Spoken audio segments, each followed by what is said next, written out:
Student okay biology में आपका स्वागत है। इस वीडियो में हम एक नया चैप्टर स्टार्ट करने जा रहे हैं जिसका नाम है प्रकाश लाइट। तो इस लेसन से बोर्ड परीक्षा में 8 अंक के प्रश्न पूछे जाते हैं। तो एक महत्वपूर्ण आपका अध्याय है, इसको आप ज़रूर इसका ढंग से अध्ययन करें। तो देखिए शुरू करते हैं अपने इस अध्याय को। पृथ्वी पर प्रकाश का मुख्य स्रोत सूर्य होता है, ये हम जानते हैं। सूर्य है वो मुख्य स्रोत है अपने प्रकाश का, जिससे पृथ्वी को प्रकाश मिलता है। सूर्य से जो प्रकाश आ रहा है, जो हमें प्रकाश दिखाई दे रहा है, वैसे बहुत सारी इस प्रकाश के बहुत सारी किरणें आती हैं। तो उसमें जो अपन को दिखाई दे रहा है वो दृश्य प्रकाश है। ये दृश्य प्रकाश 7 रंगों से मिलकर बना होता है, जिसमें कौन कौन से होते हैं? बैंगनी, जामुनी, नीला, हरा, पीला, नारंगी और लाल। ये 7 कलर होते हैं उसके अंदर। तो ये 7 रंग से हमारा प्रकाश बना होता है। अब जैसे ही ये सूर्य से प्रकाश आता है तो पृथ्वी की प्रत्येक सतह पर यह प्रकाश गिरता है, वस्तुओं पर गिरता है। तो वहाँ पर क्या होता है, देखो कि जब कोई प्रकाश किसी वस्तु पर गिरता है तो वह वस्तु प्रकाश के कुछ रंगों को, इन 7 रंगों में से कुछ रंगों को अवशोषित कर लेती है तथा कुछ रंगों को परावर्तित कर देती है। परावर्तित का मतलब है, जैसे कोई वस्तु है तो वो उनमें से 7 प्रकाश में से कुछ को तो अवशोषित कर लेगी और बाकी कुछ को ऐसे वापस से परावर्तित कर देगी। उसको टकरा कर वो प्रकाश वापस मुड़कर चला जाएगा, तो इसे हम परावर्तन कहेंगे। तो कुछ को तो अवशोषित कर लेगी, कुछ को परावर्तित कर देगी। अब ये जो मुड़कर जो परावर्तित होकर जाएगा, देखो ये हमारी आँखों में प्रवेश करेगा और हमें उस वस्तु का रंग है ठीक वैसा ही दिखाई देगा जो प्रकाश वस्तु द्वारा परावर्तित हुआ है या मुड़कर हमारी आंखों में आया है।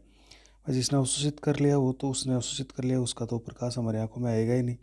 लेकिन जो टकरा कर वापस आया है, परावर्तित होकर आया है, वो आंखों में प्रवेश करेगा और उसी से हमें वो वस्तु का रंग दिखाई देगा। तो देखिए, जब वह परावर्तित प्रकाश हमारे नेत्रों में प्रवेश करता है तो नेत्र का जो रेटिना होता है, जो सबसे अंदर की परत होती है हमारे आँख की, उसमें वस्तु का प्रतिबिंब बनता है। प्रतिबिंब का मतलब होता है उसका चित्र बनता है। रेटिना से जो संवेदना है, यानी रेटिना पर जो प्रतिबिंब बन गया उसकी जो संवेदना है वो हमारे मस्तिष्क तक जाती है और हम उस वस्तु और उसके रंग को देख पाते हैं। तो जो हम वस्तु को देखते हैं या उसका रंग देखते हैं तो हमें वो सारा ज्ञान तो मस्तिष्क में होता है, लेकिन उस वस्तु का चित्र कि कहाँ पर बनता है? हमारे आँख की रेटिना पर। अब जैसे आप जब इस कागज़ को देख रहे हो तो ये जो इसका प्रतिबिंब है वो रेटिना पर बन रहा है, लेकिन वास्तव में हमें वो दिखाई कहाँ पर दे रहा है? मस्तिष्क के अंदर जाके दिखाई दे रहा है कि ये वस्तु कैसी है, इसका रंग कैसा है। तो जो परावर्तित प्रकाश है वो महत्वपूर्ण है कि जब वो परावर्तित होकर आएगा तो वो हमारी आंखों में प्रवेश करेगा और उस हिसाब से हमें किसी वस्तु का रंग और उस वस्तु का हम आकार देख पाएंगे। देखो, किसी वस्तु का लाल कब दिखाई देती है? किसी वस्तु का लाल रंग दिखाई देना, मान लो गुलाब का फूल है, लाल रंग का दिखाई दे रहा है, या लाल रंग का कोई कपड़ा है तो लाल रंग का दिखाई दे रहा है। वो लाल रंग क्यों दिखाई दे रहा है? तो उसका कारण यही है कि वह वस्तु या गुलाब का फूल या लाल रंग का कपड़ा उस लाल रंग के प्रकाश का परावर्तन करते हैं। जैसे लाल रंग का प्रकाश है इसमें, तो वो वस्तु सभी बाकी के को तो अवशोषण कर लेगी और केवल लाल रंग का प्रकाश का परावर्तन करेगी। अब जैसे मान लीजिए कोई वस्तु नीले रंग की क्यों दिखाई देती है? क्योंकि वो नीले रंग का परावर्तन करेगी। कोई हरे रंग की क्यों देगी? क्योंकि वो हरे रंग का परावर्तन करेगी, बाकी का अवशोषण कर लेगी। तो जो वस्तु उसी कलर की दिखाई देगी जिस कलर के प्रकाश का, जिस रंग के प्रकाश का वह परावर्तन करती है। अब देखिए, किसी वस्तु का, अब यहाँ पर लाल आया, यहाँ पर नीला भी आ सकता है, जामुनी भी आ सकता है, पीला भी आ सकता है। तो आपको ये लिखना है कि वह जो वस्तु जिस रंग के प्रकाश का परावर्तन करती है, अगर वो पीले का करती है तो पीले दिखाई देगी, लाल रंग का परावर्तन करेगी तो लाल रंग की दिखाई देने लग जाएगी। किसी वस्तु का काले रंग का दिखाई देना, जैसे कोई वस्तु काले रंग की क्यों दिखाई देती है? क्योंकि वह वस्तु सभी रंगों का अवशोषण कर लेती है। अगर कोई वस्तु है इन 7 रंगों का अवशोषण कर लेगी, सभी रंगों का अवशोषण कर लेती है, तो वो वस्तु बिल्कुल काली दिखाई देती है। जैसे काले बाल है या काले रंग का कपड़ा है, तो अगर हम देखेंगे तो काले रंग की वस्तु सभी प्रकार के रंगों का, प्रकाश की किरणों का अवशोषण कर लेगी। अब कोई वस्तु सफ़ेद कब दिखाई देगी? तो वह वस्तु सफ़ेद तब दिखाई देगी जब वो सभी रंगों को परावर्तित कर देगी। तो जो सभी रंगों का परावर्तन कर देगी उस वस्तु का रंग हमेशा सफ़ेद दिखेगा। जैसे आप ये सफ़ेद कागज़ देख रहे हो, तो इस पर जो भी प्रकाश गिर रहा है वो उसी का ये सब का परावर्तन कर देगी, किसी का भी अवशोषण नहीं करेगा। इसलिए हम इस कागज़ का रंग है वो हमें सफ़ेद दिख रहा है। अगर ये कागज़ लाल होता तो ये केवल 6 प्रकाश को अवशोषित कर लेता और लाल रंग के प्रकाश का परावर्तन करता, तभी हमें लाल दिखाई देने लग जाता। तो कहने का मतलब ये है कि प्रकाश का परावर्तन बहुत महत्वपूर्ण है। इससे हमें वस्तुओं का रंग दिखाई देता है और हमें वस्तुएं दिखती है। उसी के कारण से हमारे वस्तुओं का हमारी आंखों में प्रतिबिंब बनता है और हम उसका रंग देख पाते हैं। तो बहुत ही महत्वपूर्ण है ये परावर्तन। तो वस्तु सफ़ेद कब दिखेगी? जब सभी रंगों का परावर्तन कर दे। काली कब दिखेगी? जब सभी रंगों का अवशोषण कर ले। और लाल, पीली, नीली कैसे दिखेगी? जब वो संबंधित लाल, पीले रंग के प्रकाश का परावर्तन करती है। कोई वस्तु पारदर्शी कब दिखाई देगी? जैसे कोई पारदर्शी कांच की पट्टी का या कोई पारदर्शी पट्टी है, तो वो जब प्रकाश वस्तु के आर पार निकल जाए, तो जब प्रकाश होता है और वो वस्तु के बिल्कुल आर पार निकल जाता है तो उसे हम वस्तु पारदर्शी दिखाई देती है। तो कोई वस्तु है उसके ऊपर प्रकाश गिरा, उसका परावर्तन नहीं किया और उसके आर पार चला गया, तो तब वो वस्तु कैसी दिखाई देगी? हमें बिल्कुल पारदर्शी दिखाई देगी। तो ये चारों ही इम्पोर्टेंट टॉपिक है, यहाँ से प्रश्न आने वाला है, इस तरह से यहाँ से पूछा जाता है। और बहुत सारे कंपटीशन एग्जाम में भी यहाँ से प्रश्न आते हैं। जैसे मान लीजिए आपको पूछ लिया गुलाब का रंग लाल क्यों दिखाई देता है, तो आपको ये लिखना है कि गुलाब का लाल रंग उसके लाल रंग के प्रकाश के परावर्तन के कारण दिखाई देता है। अब देखिए, वैज्ञानिक हुआ एक डी ब्रोगली। इस डी ब्रोगली ने कहा है कि प्रकाश की द्वैत प्रकृति होती है, द्वैत सिद्धांत का प्रतिपादन किया था। वैज्ञानिक डी ब्रोगली ने प्रकाश के द्वैत सिद्धांत का प्रतिपादन किया, ये याद रखिएगा। अब इस द्वैत सिद्धांत का मतलब क्या है? तो पहले तो यह प्रश्न बनता है कि द्वैत सिद्धांत किसने दिया? डी ब्रोगली ने। इसके अनुसार प्रकाश कण और तरंग दोनों रूपों में पाया जाता है। ये इम्पोर्टेंट बात है कि प्रकाश है वो कण के रूप में चलता है या तरंग के रूप में चलता है। तो डी ब्रोगली ने ये दोनों ही बताए कि प्रकाश कण के रूप में भी चलता है और तरंग के रूप में भी चलता है, यानी दोनों तरह से वो व्यवहार करता है। अब जैसे तरंग प्रकृति है, तरंग की तरह चलता है, तो ये तरंग प्रकृति कब सिद्ध होती है? जब हम अध्यारोपण और विवर्तन, ये दो घटनाएं होती है प्रकाश की, इनको हम इस तरंग प्रकृति से समझा सकते हैं। अध्यारोपण तो होता है जिसमें दो प्रकाश साथ साथ चलते हैं, और विवर्तन होता है कि एक छोटे से पॉइंट से प्रकाश टकराकर मुड़कर उसकी छाया में भी चला जाता है, तो छाया नहीं बनेगी, उसकी छाया में भी घुस जाएगा। तो अध्यारोपण और विवर्तन, आपको इतना याद रखना है कि अध्यारोपण और विवर्तन तरंग प्रकृति को प्रदर्शित करते हैं, या तरंग प्रकृति से अध्यारोपण और विवर्तन को समझा सकते हैं। जबकि कण पर जो एक प्रकाश विद्युत प्रभाव होता है उसको हम तरंग प्रकृति से नहीं समझा सकते हैं, तो उसको हम कण प्रकृति से समझा सकते हैं। तो इन दोनों जो अध्यारोपण विवर्तन या प्रकाश का विद्युत प्रभाव है उसके द्वारा ये सिद्ध होता है कि प्रकाश दो रूपों में पाया जाता है, तरंग और कण के रूप में पाया जाता है। अभी जो वर्तमान में है उसको हम क्या कह रहे हैं? देखो, तो वर्तमान में कण तरंग के द्वैतवाद सिद्धांत, जो द्वैतवाद यानी दो प्रकृति कण और तरंग को क्वांटम यांत्रिकी, ये एक नई विज्ञान की शाखा है। इसमें हम अब इसे तरंग पैकेट के द्वारा निरूपित करते हैं। तो प्रकाश को हम क्या कहते हैं? कि तरंग पैकेट का रूप धारण नाम दे देते हैं। इसके अनुसार प्रकाश के जो फोटोन आते हैं वो कभी तरंग के रूप में आए तो कभी कण की भांति व्यवहार करते हैं। सूर्य से जब प्रकाश आता है ना, तो वो इस तरह से फोटोन के रूप में आता है, तो ये कभी तो तरंग की तरह व्यवहार करेगा और कभी कण की तरह व्यवहार करेगा, ये की फोटोन। तो वर्तमान में हम कण तरंग के सिद्धांत को क्या कहते हैं? तरंग पैकेट के द्वारा समझाते हैं। तो ये याद रखिएगा, वर्तमान में हम उसी द्वैतवाद के सिद्धांत को तरंग पैकेट कहते हैं कि जब प्रकाश आता है सूर्य से तो वो फोटोन के रूप में आएगा और वो भी कभी तरंग की तरह काम करेगा और कभी कण की भांति व्यवहार करेगा। अब जो हमारा मेन टॉपिक है प्रकाश का परावर्तन, अभी अपन पढ़ रहे थे परावर्तन क्या होता है। तो देखिए, परावर्तन क्या होता है कि जैसे मान लीजिए कोई दर्पण है, परावर्तन होगा दर्पण से, ये ध्यान रखिएगा। पारदर्शी कोई कांच पारदर्शी होगा तो प्रकाश आर पार चला जाएगा।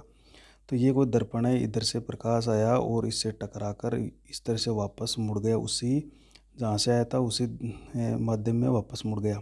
तो ये होता है परावर्तन। तो देखिए ये एक माध्यम है, ये पहला माध्यम है। और ये जो वस्तु है या कांच की पट्टी का, इसको वस्तु मान लो, कांच की पट्टी का, ये माध्यम नंबर 2 है। तो इस एक नंबर वो माध्यम को अपन वायु कहते हैं, दूसरे को जैसे कांच बोल रहे हैं। तो इस एक माध्यम से प्रकाश चलकर आया और आकर इसी से दूसरे माध्यम की सतह से टकरा गया और वापस इसी माध्यम में लौट गया। तो ये प्रक्रिया क्या कहलाती है? ये घटना प्रकाश का परावर्तन। तो तो देखो इसकी परिभाषा देखते हैं। जब कोई प्रकाश की किरण एक माध्यम यानी हवा से चलकर दूसरे माध्यम की सतह से टकराकर वापस उसी माध्यम में लौट जाती है या लौट आती है, ऐसी घटना को हम प्रकाश का परावर्तन कहते हैं। मतलब एक माध्यम से आई और दूसरे माध्यम की सतह से टकराई और टकराकर उसी माध्यम में वापस लौट गई, तो ये घटना क्या कहलाएगी? प्रकाश का परावर्तन। जैसे हम इसका चित्र बनाएं तो इस तरह से बना देंगे परीक्षा में कि हमें एक जैसे कोई वस्तु ले लेंगे या कोई दर्पण ले लेंगे। दर्पण होता है जिससे अपन चेहरा देखते हैं। ये तो हो गया दर्पण, और इस दर्पण को हम क्या नाम दे देंगे? माध्यम 2। और ऊपर हो गई वायु, इसको हम कह देंगे माध्यम 1। अब इस वायु से ये हमने जैसे बाहर की तरफ सूर्य के प्रकाश में एक दर्पण रख लिया ऐसा। अब सूर्य के प्रकाश की किरण आई, इस तरह से इस पर गिरती है और गिरकर वापस मुड़कर चली जाती है। तो इसको क्या कहते हैं? प्रकाश का परावर्तन। यानी एक माध्यम से चलकर आई प्रकाश किरण और दूसरे माध्यम की सतह से टकराई और वापस इसी माध्यम में लौट गई। अब अगर हम ये जो कांच है इसके अगर एक 90 डिग्री पर एक लाइन खींचें तो ये होता है विलंब। तो ये जो किरण आ रही है इस किरण को तो हम कहेंगे आपतित किरण। क्या कहेंगे? आपतित किरण। ध्यान रखिए, जो दर्पण पर जो गिर रही है उसको बोलेंगे आपतित किरण, और जो वापस से परावर्तित होकर जा रही है उसको हम कहेंगे परावर्तित किरण। क्या कह देंगे इसको? परावर्तित किरण। और बीच में जो हमने खड़ी रेखा बनाई है ये कहलाता है अभिलंब। क्या कहलाएगा ये? अभिलंब। तो आप इसका ऐसे चित्र बना सकते हो। ये तो होता है अभिलंब। ये अब जो प्रकाश की किरण गिर रही है आपतित किरण, और जो परावर्तन होने के पश्चात वापस जा रही है वो हो गई परावर्तित किरण। और अब देखो इस अभिलंब का इस आपतित किरण के साथ कोण बनाया जा रहा है और इस परावर्तित किरण के साथ भी कोण बनाया जा रहा है। तो इस कोण को तो हम कहेंगे कोण आई और इसको बोलेंगे कोण आर। तो ये दोनों कोण बराबर होंगे। इस अभिलंब के साथ ये कोण भी बराबर होगा और ये कोण भी बराबर होगा। तो ये एक परावर्तन का चित्र हो गया। अब देखते हैं परावर्तन के प्रकार की, कितने प्रकार का होता है परावर्तन। देखिए परावर्तन दो तरह का होता है, एक तो होता है नियमित और एक होता है विस्तृत। नियमित और विस्तृत का मतलब क्या है? नियमित और विस्तृत का मतलब देखते हैं। जैसे मान लीजिए एक समतल कांच की पट्टिका है जिसको हमने दर्पण बना लिया इसे। अब इस पर जब प्रकाश गिरता है तो बिल्कुल प्रकाश एक निश्चित दिशा के अंदर मुड़ कर जाएगा। जैसे ये गिरा और ये चला गया, ये यहाँ पर गिरा और ये चला गया, ये गिरा और ये चला गया। तो एक निश्चित दिशा में ही प्रकाश का परावर्तन होता है। अगर एक समतल कांच की पट्टिका ले लें या एक दर्पण ले, समतल दर्पण ले जिस पर अपन चेहरा देखते हैं, तो उसमें प्रकाश की किरण ये आई ये मुड़ गई, ये आई ये मुड़ गई, ये तीसरी आई, मतलब ये प्रकाश की किरणें आ रही है तो ये सभी एक निश्चित दिशा में ही मुड़ जाती है। तो इस तरह का परावर्तन तो होता है नियमित। लेकिन अगर हम एक उबड़ खाबड़ सतह ले लें, जैसे कोई ये उबड़ खाबड़ है, ये कोई ऐसा कोई दर्पण है या ऐसी कोई वस्तु है, तो इसमें प्रकाश की किरण आएगी तो वो इस तरह से, एक तो इस तरह से मुड़ गई, दूसरी आई वो इस तरह से मुड़ गई, तीसरी इस खड्डे में गिरेगी वो इस तरह से मुड़ गई, चौथी इस तरह से मुड़ गई। तो इनका जो परावर्तन होता है वो बिल्कुल नियमित नहीं होता है, अलग अलग दिशाओं में इनका परावर्तन हो जाता है। तो किसी उबड़ खाबड़ सतह पर जब प्रकाश गिरता है या खुरदरी सतह पर गिरता है तब प्रकाश की किरणों का परावर्तन अलग अलग दिशाओं में हो जाता है, तो चारों ओर फैल जाता है ये प्रकाश। जबकि इसमें चारों ओर नहीं फैलेगा, एक निश्चित दिशा में ही प्रकाश परावर्तित होकर जाएगा। तो इसे तो कहेंगे हम नियमित। इसको बोलते हैं विस्तृत। विस्तृत का मतलब हो गया फैला, फैल गया, फैलना। विस्तृत का मतलब क्या होता है? फैलाव। तो इसमें प्रकाश जब किसी खुरदरी या उबड़ खाबड़ सतह पर गिरता है तो प्रकाश फैल जाता है। तो देखो, नियमित परावर्तन, जब प्रकाश किसी समतल चिकने पृष्ठ जैसे समतल दर्पण, एक इसका इम्पोर्टेंट नाम कि समतल चिकने पृष्ठ पर जैसे समतल दर्पण पर आपतित होता है, आपतित का मतलब गिरता है, तो प्रकाश की प्रत्येक किरण एक निश्चित दिशा में ही परावर्तित होती है। इस तरह से एक निश्चित दिशा में परावर्तित हो रही है, ऐसा परावर्तन नियमित परावर्तन कहलाता है। तो हम इसे क्या कहेंगे? नियमित परावर्तन कह देंगे। दूसरा देखो, विस्तृत। देखो, जैसे आपको समझाया कि ये खुरदरी या उबड़ खाबड़ सतह पर गिरेगा तो अलग अलग दिशाओं के अंदर ये परावर्तित हो जाएगी ये किरणें। तो जब प्रकाश किसी खुरदरी सतह या उबड़ खाबड़ सतह पर आपतित होता है तो प्रकाश की किरणें अलग अलग दिशाओं में परावर्तित हो जाती है। ऐसा परावर्तन विस्तृत परावर्तन कहलाता है। इसे क्या कहेंगे? विस्तृत परावर्तन। अब इस विस्तृत परावर्तन के अपन को अनेक उदाहरण देखने को मिलते हैं। जैसे अपने नोट डाल के लिखा है कि कोई खुरदरा पृष्ठ हो, चाहे धूल का कण हो, धुएं के सूक्ष्म कण हो, या कई गैसों के कण हो, गैसों के कण, तो ये क्या करते हैं? प्रकाश को विभिन्न दिशाओं में परावर्तित कर देते हैं। जैसे वायुमंडल से प्रकाश आता है तो धूल के कण, धुएं के कण और बहुत सारे अणु होते हैं अपने वायुमंडल में, तो वहाँ पर जब उन पर प्रकाश गिरता है तो वो अलग अलग दिशाओं में फैल जाता है। जब प्रकाश वायुमंडल की गैसों के अणुओं पर गिरता है तो इसको विभिन्न दिशाओं में बिखेर दिया जाता है। तो जैसे कोई प्रकाश आया, प्रकाश इस धूल के कण पर गिरा है या गैस कण पर गिरा, तो ये सभी दिशाओं में इसको फैला दिया जाता है, बिखेर दिया जाता है। इस घटना को हम प्रकीर्णन कहते हैं। तो नीले प्रकाश का जो विस्तृत परावर्तन है यानी फैलाव, वो सबसे अधिक होता है, ये याद रखिएगा। इसीलिए आकाश का रंग हमें नीला दिखाई देता है। जब सूर्य से नीला प्रकाश आता है ना, तो उसका सबसे ज़्यादा बिखराव होता है, वो चारों ओर बिखर जाता है। और हम जब ऊपर की तरफ देखते हैं तो हमें आकाश का रंग नीला इसलिए दिखता है क्योंकि जब वो वायुमंडल में प्रवेश करता है नीले रंग का प्रकाश, तो उसका सबसे ज़्यादा उसको बिखेरा जाता है, उसका विस्तृत परावर्तन किया जाता है धूल के कणों, गैसों के कणों के द्वारा। इसलिए हमें आकाश का रंग नीला दिखाई देता है। तो इसका उत्तर क्या हो जाएगा कि आकाश का रंग नीला क्यों दिखाई देता है, ये प्रश्न आता है। तो आपको यही लिखना है इसमें कि नीले रंग का जो परावर्तन है या नीले रंग के प्रकाश को गैसों के अणु हैं वो चारों ओर सबसे ज़्यादा बिखेरते हैं, जिसको प्रकीर्णन भी कहते हैं। क्या कहते हैं उसको? प्रकीर्णन। तो नीले रंग का परावर्तन, विस्तृत परावर्तन सबसे ज़्यादा होता है, इसलिए आकाश का रंग नीला दिखाई देता है। नेक्स्ट देख लेते हैं अपन। देखो, इसमें अगर अपन वायुमंडल से बाहर चले जाएं तो फिर क्या होगा? तो एक अंतरिक्ष यात्री को जैसे वायुमंडल के बाहर जाने पर आकाश का रंग कैसा दिखाई देगा? तो ये भी ध्यान रखिएगा, वायुमंडल के बाहर जाने पर आकाश का रंग काला दिखाई देता है। तो यानी एक अंतरिक्ष यात्री होता है, उस अंतरिक्ष यात्री को आकाश का रंग कैसा दिखाई देगा? उसको काला दिखाई देगा। क्यों दिखाई देगा? क्योंकि अंतरिक्ष में वायुमंडल नहीं होता है, धूल के कण या गैसों के कण नहीं है, तो वहाँ पर प्रकाश का विस्तृत परावर्तन नहीं होता है, इसलिए प्रकाश बिखरेगा नहीं, और केवल वायुमंडल है वो जो आकाश का रंग है वो काला दिखाई देगा। तो वायुमंडल के बाहर आकाश का रंग कैसा दिखेगा? काला। ये भी इम्पोर्टेंट बात है, याद रखिएगा। जब हम पृथ्वी पर खड़े रहकर आकाश को देखते हैं तभी अपन को नीला रंग दिखाई देता है, क्योंकि वायुमंडल आता है बीच में और वायुमंडल प्रकाश को बिखेर देता है। और सबसे ज़्यादा बिखेरता कौन सा है? नीले रंग का प्रकाश बिखेर जाता है। तो जब ये बिखर गया तो नीला दिखाई दे रहा है। जैसे वायुमंडल के ऊपर जाते हैं तो वहाँ पर वायुमंडल नहीं है, उनके कारण प्रकाश का कोई परावर्तन नहीं होगा, इसलिए वहाँ पर काला ही दिखाई देगा। अब आता है दर्पण बनाना। दर्पण कैसे बनाते हैं? देखो, तो हम एक कांच या पारदर्शी पट्टिका ले लें के पीछे वाले भाग पर एक परावर्तक पदार्थ की पॉलिश कर दें। पॉलिश करनी पड़ेगी हमें एक तरफ, जैसे चांदी की, या तो चांदी की या एल्यूमिनियम की परत बनाकर। सबसे अच्छा दर्पण बनता है इससे। चांदी या एल्यूमिनियम की परत बनाकर हमें दर्पण बना सकते हैं। जैसे एक हमने एक कांच की पट्टिका ली, इस कांच की पट्टिका की एक तरफ हमने कोई पॉलिश कर दी, चांदी या एल्यूमिनियम की पॉलिश कर दी, तो ये कांच की पट्टिका दर्पण बन जाती है। अब हम इसमें चित्र या प्रतिबिंब देख सकते हैं।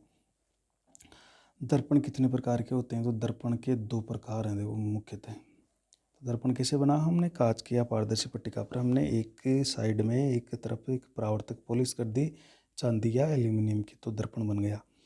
ये दर्पण दो तरह के होते हैं देखो। समतल दर्पण। समतल दर्पण का मतलब होता है जिसकी जैसे हम चेहरा देखने वाला जो अपन चेहरा देखते हैं वो दर्पण समतल दर्पण होता है। उसकी जो परावर्तक सतह होती है जिससे प्रकाश की किरणें परावर्तित होगी वो बिल्कुल समतल होगी। तो देखिए एकदम वो समतल होता है इस तरह से, कहीं पर भी उसके उभार या खड्डे नहीं होते हैं। तो समतल दर्पण होता है, उसकी परावर्तक सतह समतल हो तो ऐसे दर्पण को हम समतल दर्पण कहते हैं। कुछ गोलीय दर्पण आते हैं जिनकी परावर्तक सतह गोलीय होती है। तो गोलीय इस जगह जगह पर ये गोलीय दर्पण भी इस्तेमाल किए जाते हैं। जैसे इसकी सतह है वो गोलीय होती है इस तरह से। तो जैसे ये एक दर्पण है, ये इसके हमने बाहर की तरफ पॉलिश कर दी तो ये हमारे टॉर्च में आता है, इसको अवतल दर्पण कहेंगे। इसको अवतल दर्पण कहेंगे। एक है जिसके हमने इधर अंदर की तरफ पॉलिश कर दी तो ये एक उत्तल दर्पण की तरह काम करेगा। तो अपन देखेंगे आगे इनको। तो दर्पण दो तरह के हो गए, समतल और गोलीय दर्पण। जिसकी परावर्तक सतह समतल हो वो समतल दर्पण है, जिसकी परावर्तक सतह गोलीय हो या वक्र हो, इसको एक नाम और लेते हैं वक्र, इस तरह के वक्र हो तो उसको गोलीय दर्पण कहते हैं। देखिए परावर्तन के नियम, अब परावर्तन के नियम पढ़ते हैं, महत्वपूर्ण है ये। परावर्तन के नियम क्या है देखो, कि आपतित किरण, परावर्तित किरण और अभिलंब एक ही तल में होते हैं। जैसे ये प्रकाश किरण आई और ये परावर्तित होकर चली गई और ये हम अभिलंब बना रहे हैं, ये हमारा दर्पण हो गया। तो ये जो आ रही है ये तो हो गई आपतित किरण। ये जो इस दर्पण पर ऊपर गिर रही है उसको तो हम कहेंगे आपतित किरण। जो परावर्तित होकर वापस आ रही है उसको बोलेंगे परावर्तित किरण। और ये जो हमने 90 डिग्री पर एक लाइन खींची है उसको बोलते हैं अपन अभिलंब। तो ये देखो एक ही तल में है तीनों, इस एक ही तल में इधर वाले में। तो पहला नियम क्या है, आपतित किरण ये, फिर परावर्तित किरण ये, और ये अभिलंब, ये तीनों एक ही तल में है। देखो तीनों एक ही तल में है यहाँ पे। तो पहला नियम तो ये हो गया कि आपतित किरण, परावर्तित किरण और ये अभिलंब ये तीनों एक ही तल में होते हैं।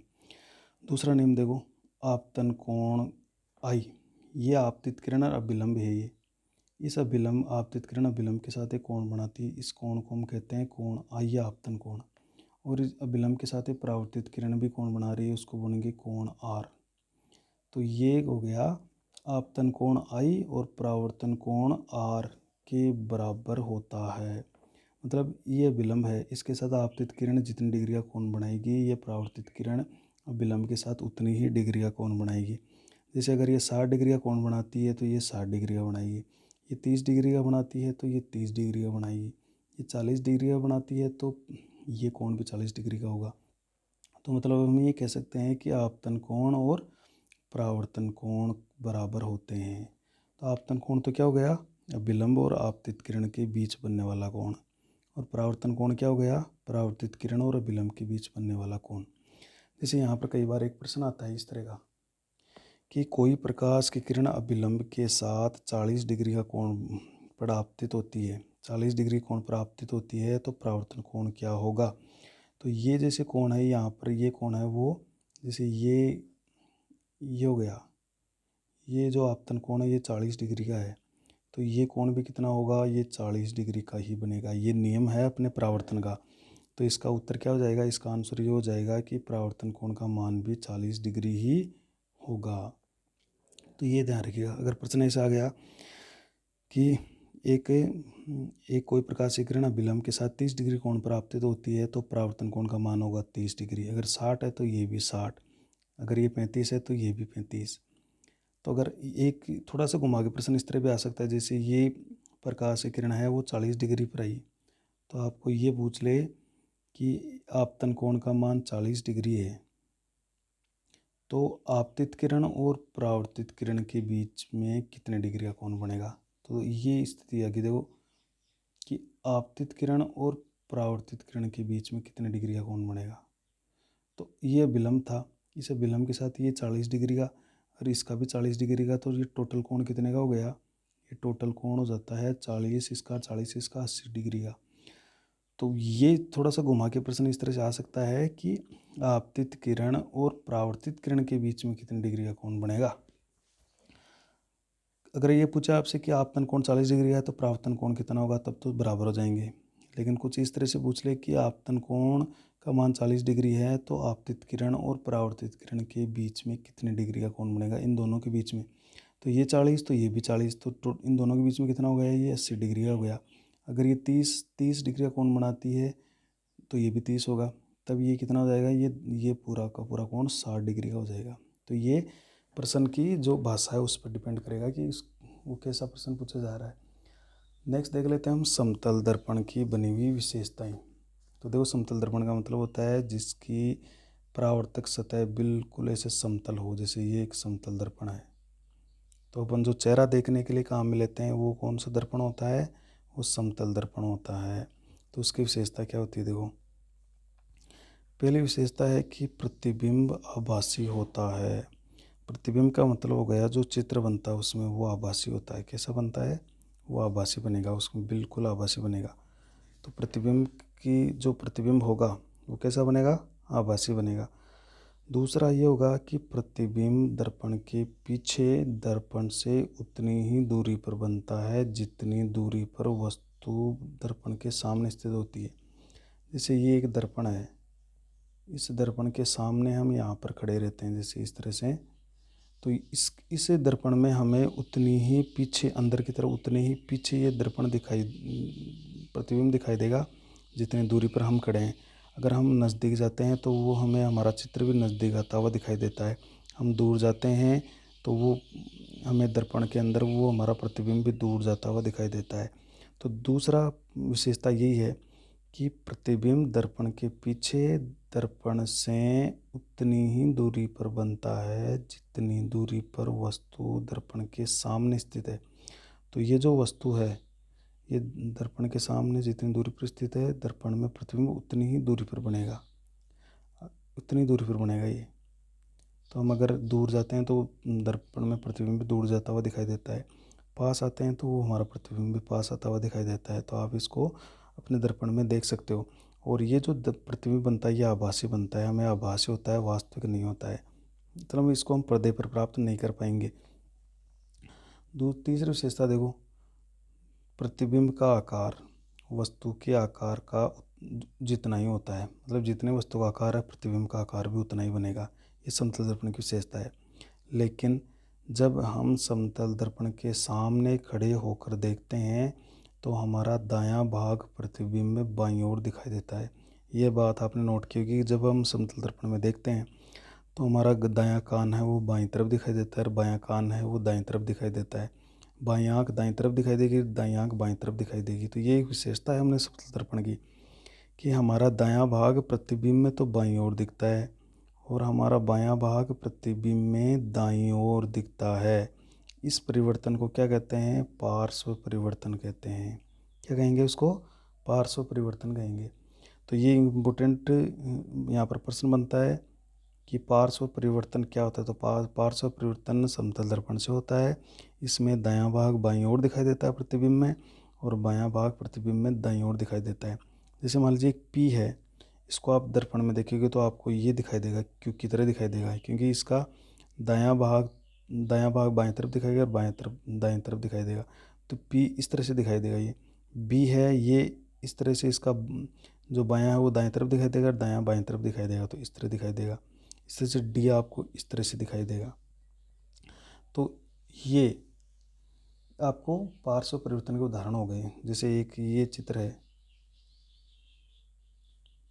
इसको अगर आप दर्पण में देखोगे, दर्पण प्रतिबिंब में, तो आपको ये इस तरह से दिखाई देगा। मतलब कहने का मतलब क्या है कि इसका दायां भाग तो बाईं तरफ होगा और बायां भाग दाईं तरफ दिखेगा।